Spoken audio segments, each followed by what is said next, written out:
आपके साथ वर्षा राय और फैमिली फिटनेस चैनल में आपका बहुत बहुत स्वागत है। मेरे साथ आज इस पॉडकास्ट में फेम शेयर कर रही हैं मेरी को मॉडरेटर पायल और साथ ही जाने माने डर्मेटोलॉजिस्ट डॉक्टर मोहित धवन भी आज हमारे साथ मौजूद है। ये पॉडकास्ट आपके लिए बहुत बहुत ज्यादा इंपॉर्टेंट है क्योंकि कहीं ना कहीं हम अपने लाइफ में स्किन और साथ ही अपने हेयर से जूझते ही हैं। कुछ ऐसी परेशानियां हो जाती हैं जिसके लिए हमें डॉक्टर के पास तुरंत भागना पड़ता है। तो सर, मैं तो सबसे पहले अपनी समस्या और आमजन की समस्या से ही शुरुआत करती हूँ। विंटर्स आ गए हैं, कई तरह की परेशानियां हो रही हैं, तो एक विंटर का डे केयर हो जाए सबसे पहले।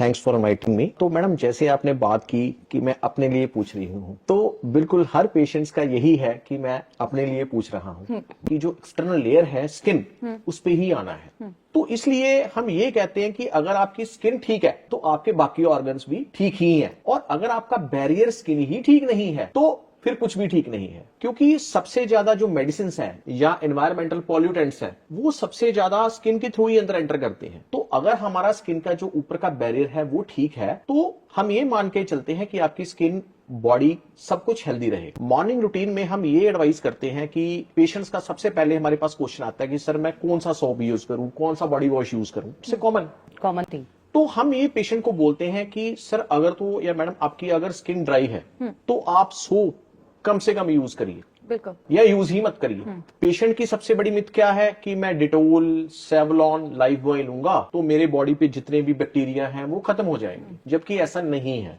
हम डिटोल, सेवलॉन, लाइफ बॉय या सिंथोल जैसे सोप होते हैं हम एज ए डर्मेटोलॉजिस्ट कभी रिकमेंड करते ही नहीं। हम पेशेंट्स को रिकमेंड करते हैं बॉडी वॉश या बाथ। एक स्टडी हुई थी किसी आइलैंड पे, वहां देखा गया कि उन्होंने अपनी लाइफ में कभी सोप यूज नहीं किया, तो उनकी जो स्किन का टेक्सचर था इतना मुलायम था, इतना अच्छा था। तब से फिर ये स्टडीज हुई कि जो भी सोप या बार हम यूज कर रहे हैं उसका हमारी बॉडी पे कोई ज्यादा अच्छा इफेक्ट नहीं होता। बहुत अच्छे अच्छे मॉइस्चराइजर अवेलेबल हैं। उसको हम 3 कैटेगरीज में डिवाइड करते हैं: mild, moderate and intense moisturiser. Intense moisturiser जो होते हैं, जैसे ही हम नहा के बाहर आए हमें हाफ वेट बॉडी पे लगाना है। तो हम रूटीन पे आते हैं, फेस का रूटीन कैसा होना, जैसे फेस वॉश से फेस क्लीन कर लिया आपने या क्लिंजर से क्लीन कर लिया। Then apply a good toner. Patients, females में खासकर हम ये कहते हैं कि जिनके ओपन पोर्स की जिनको प्रॉब्लम है या एक्ने प्रोन स्किन है, उनके लिए टोनर बहुत अच्छा है। पहले क्लीन कर लिया हमने अच्छी तरह, then apply a good toner, then apply a good moisturiser.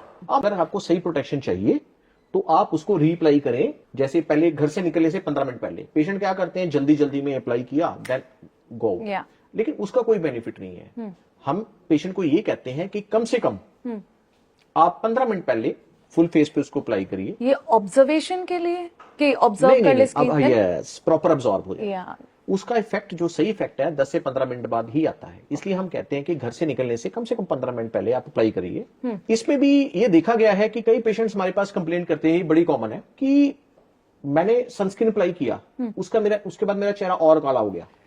बहुत कॉमन है ये ऐसा इसलिए होता है क्योंकि जो इसके इंग्रेडिएंट होते हैं सनस्क्रीन के, वो लाइट को अब्सॉर्ब करते हैं। उसकी वजह से, लाइट अब्सॉर्ब करने की वजह से जो केमिकल सनस्क्रीन होते हैं उसकी वजह से स्किन और ब्लैक दिखनी शुरू हो जाती है। तो थोड़ी देर बाद आप नोट करेंगे कि आपके ओपन पियर होने शुरू हो गए। ये बहुत कॉमन है। फिर हम पेशेंट को रिकमेंड करते हैं कोई नाइट सीरम। जैसे आपने क्लीन कर लिया तो नाइट सीरम में as per patient convenience vitamin C, hyaluronic acid, retinol, azelaic acid, there are so many things जो आप यूज कर सकते हैं। मैंने बताया है, पेशेंट्स कई ना बड़े खुश होते हैं कि मैं ठंडे पानी से नहाता हूं। नहीं, ठंडे पानी से नहाने से भी आपकी स्किन उतनी ही ड्राई होनी है जितनी बहुत गर्म पानी से नहाने से होनी है। तो हम पेशेंट्स को बोलते हैं कि जो आपका पानी है it should be Luke warm, बहुत गर्म नहीं, हॉट नहीं, बहुत ठंडा नहीं। तो एक ल्यूक वार्म वाटर से अगर आप नहाएंगे तो आपकी बॉडी बहुत अच्छा फील करे, गुड फॉर स्किन। तो डॉक्टर साहब, लोगों को आजकल स्किन से लेके ना बहुत सारी गलतफहमी है, बहुत सारे मिथ हैं उनके, तो आप कुछ एक्सप्लेन करेंगे? मिथ सबसे पहले तो, जैसे अगर हम लेजर की, सपोज हम बात करते हैं लेजर की, तो प्रोसीजर में सबसे पहले पेशेंट हमारे पास आते हैं तो जैसे ही हम उनको रिकमेंड करते हैं कोई केमिकल पील या लेजर, तो वो डर जाते हैं। उनको ये होता है कि कहीं कोई साइड इफेक्ट ना हो जाए। मे बी उनका लाइफ का कोई बिटर एक्सपीरियंस है उस चीज को लेके, या उनके कोई रिलेटिव का या फ्रेंड्स का कोई बिटर एक्सपीरियंस है, तो वो एक तो मिथ है।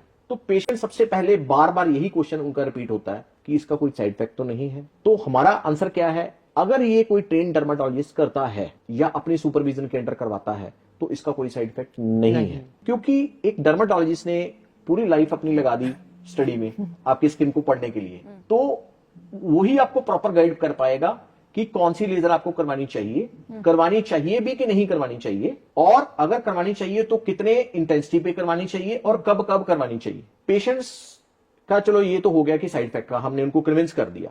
अब पेशेंट ये कहेगा कि सर बार बार होगी, तो हम कहते हैं जी बार बार होगी।